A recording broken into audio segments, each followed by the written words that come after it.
নমস্কার, কেমন আছেন সবাই? শঙ্করী স্টোরিতে সবাইকে স্বাগত। আজকে হলো শুক্রবার, আর এখন বাজে ঘড়ি কাটাতে 6টা 20।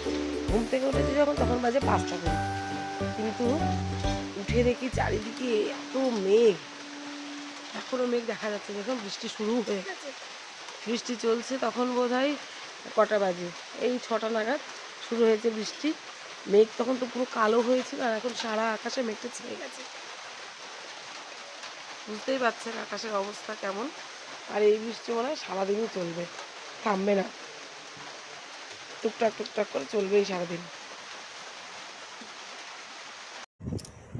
বৃষ্টির মধ্যেও চলে এসছে ছেলের মাস্টার পড়াতে। আর ও এমনই একটা ছেলে, পড়ানো কোনো দিন কামাই করে না, যদি ও নিজে সুস্থ থাকে। ও সময় মতো চলে এসছে, সকাল 6টার সময় পড়া থাকে। আর এই যে শশা খোসা ছাড়িয়ে রেখেছি, কারণ আজকে রুটির সঙ্গে শশার তরকারি হবে। যেমন লাউ ঘন্ট রান্না করা হয়, তেমন শশা ঘন্ট করব। রুটির সঙ্গে খেতে কিন্তু বেশ ভালো লাগে। বৃষ্টি হচ্ছে তো, কথাগুলো শুনতে হয়তো আপনাদের একটু অসুবিধা হবে, কারণ চালের ওপরে জল পড়ছে, আর টিনের চাল যেহেতু একটু হয়তো অসুবিধা হতে পারে। একটু মানিয়ে নেবেন, কষ্ট করে শুনবেন একটু কথাগুলো। তেলের মধ্যে দিয়ে দিলাম একটু কালো জিরে, আর ছোট ছোট করে কেটে রেখেছি আলুটাকে দিয়ে দিলাম, আর একটুখানি পেঁয়াজ আর কাঁচা লঙ্কা চেরা দিয়ে ব্যাস শশাটাকে যে কুচিয়ে রেখেছি সেটাকে দিয়ে দিলাম। এইটাকে দিয়ে একটু লবণ দিয়ে দিচ্ছি, দিয়ে এবারে ঢাকা চাপা দিয়ে দেবো। ঢাকা দিয়ে দিয়ে রান্না করব। লবণটা যেহেতু দিয়েছি, শশা থেকে বেশ খানিকটা জল বেরোবে, ওই জলেই রান্নাটা হয়ে যাবে। আলাদা করে আর কোনো জল দেওয়ার দরকার পড়বে না। আর হলুদটা দিইনি, হলুদটা একটু পরে করেই দিচ্ছি, এই কারণেই যে শশাটা একটু মজে যাক, তারপরে হলুদটা দিলে বেশ সুন্দর একটা মাখো মাখো ব্যাপার হবে, আর তাড়াতাড়ি মজেও যাবে, রান্নাটাও তাড়াতাড়ি হয়ে যাবে। আস্তে আস্তে আস্তে আস্তে আস্তে আস্তে।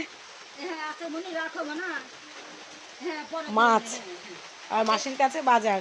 মাসি সিঁড়িতে রেখে দেন, সিঁড়িতে রেখে দেন, রেখে তারপর উঠেন, পড়ে যাবেন, উল্টে পড়ে না যেন। হ্যাঁ হ্যাঁ, আচ্ছা আচ্ছা। সবাই একসঙ্গে বাড়ি ঢুকেছে।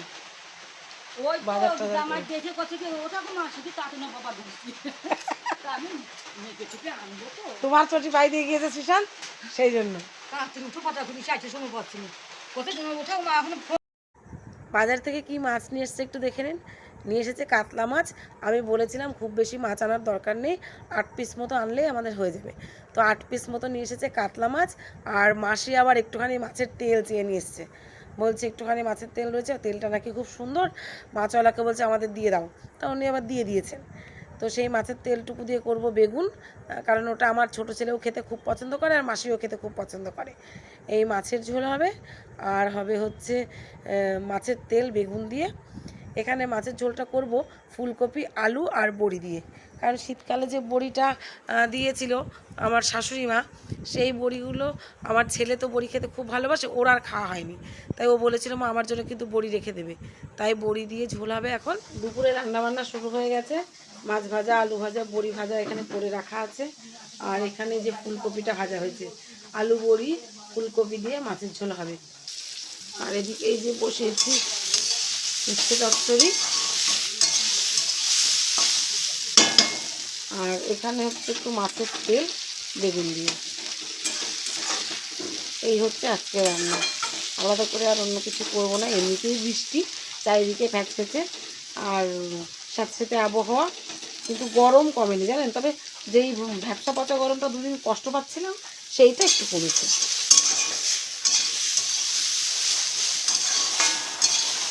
বাড়ির সকলের খাওয়া দাওয়া হয়ে গেছে কমপ্লিট, আর ছেলে বাড়ি ছিল না, ও খেয়ে দিয়ে তারপর আবার চান করতে গেছে।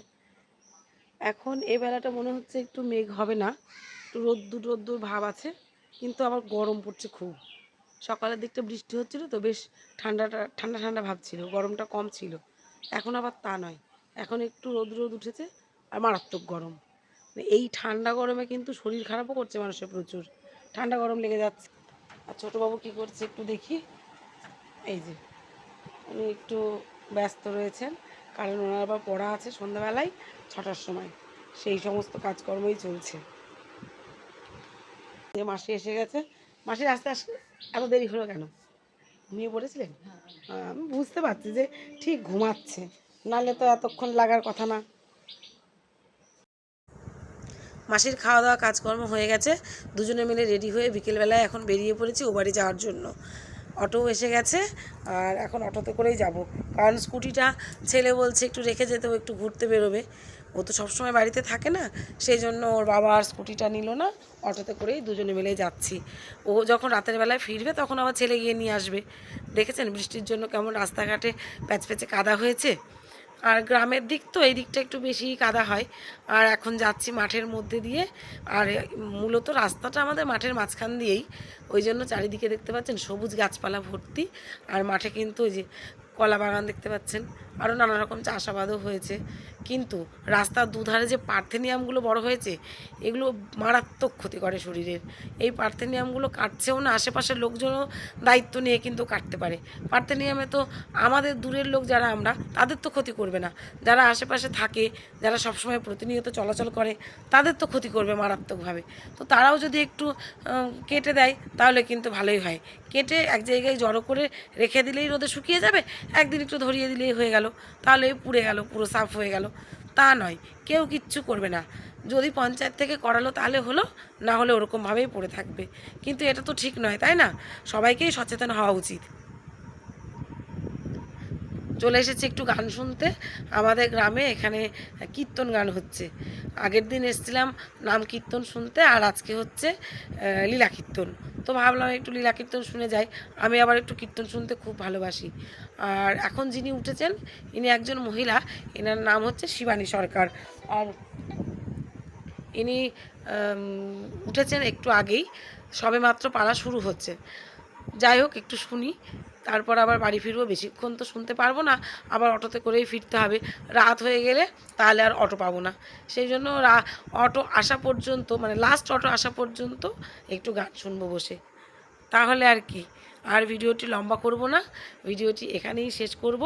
কেমন লাগলো আমার আজকের ভিডিও অবশ্যই কিন্তু কমেন্ট সেকশানে জানাবেন। আর যদি ভালো লেগে থাকে, রোজকারের মতোই বলবো, একটা লাইক করে দেবেন। তাহলে ভালো থাকবেন, সুস্থ থাকবেন, সাবধানে থাকবেন। দেখা হবে পরবর্তী আরেকটা ব্লগ নিয়ে খুব শীঘ্রই।